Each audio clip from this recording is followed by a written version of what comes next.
taking this team to Columbus, Ohio to face, what are they, number 3 in the country? Ohio State. And unfortunately, I think things are going to go pretty poorly. They're 4 in the playoff. Are they 4? Okay. Yeah, they're in the playoff right now. They're those meaningless. Yes. The college football ranking or the playoff committee. If the season ended today. Yeah. Ohio State, of course, has 3, not 1, but 3 of the top 7 wide receivers in the Big Ten. Michigan State, on the other hand, has the worst pass defense in the nation, not just in the conference, in the nation. That is not a good matchup.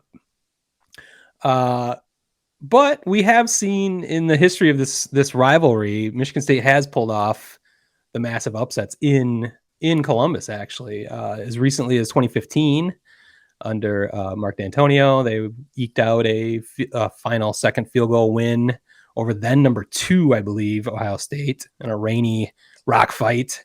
So that was fairly recent history.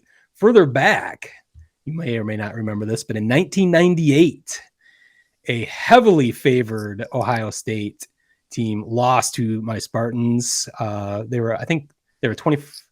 Spartans were a 28-point underdog, went into Columbus, won the game. I was actually at the Gin Mill. Oh, do you remember the Gin Mill in Chicago on Lincoln Avenue? I watched a heartbreaking Lions loss. A Lions win over the Cowboys. Yeah, I think that was like a slow death. That was the last time I think you and I watched a NFL game together. But in 1998, the Gin Mill, that wasn't even called the Gin Mill then. They had changed their name to High Tops or something by that point. But in 1998, it was the Gin Mill. I had just moved to Chicago the year prior, and I found a Michigan State / Detroit Red Wings bar, maybe a Detroit Lions bar. It definitely wasn't a Tigers bar because nobody was watching the Tigers in 1998. I can tell you that. Rainy Saturday afternoon, one of the greatest bar experiences of my life, as no one is expecting State to do anything, of course, as the 28-point underdogs, much like this year.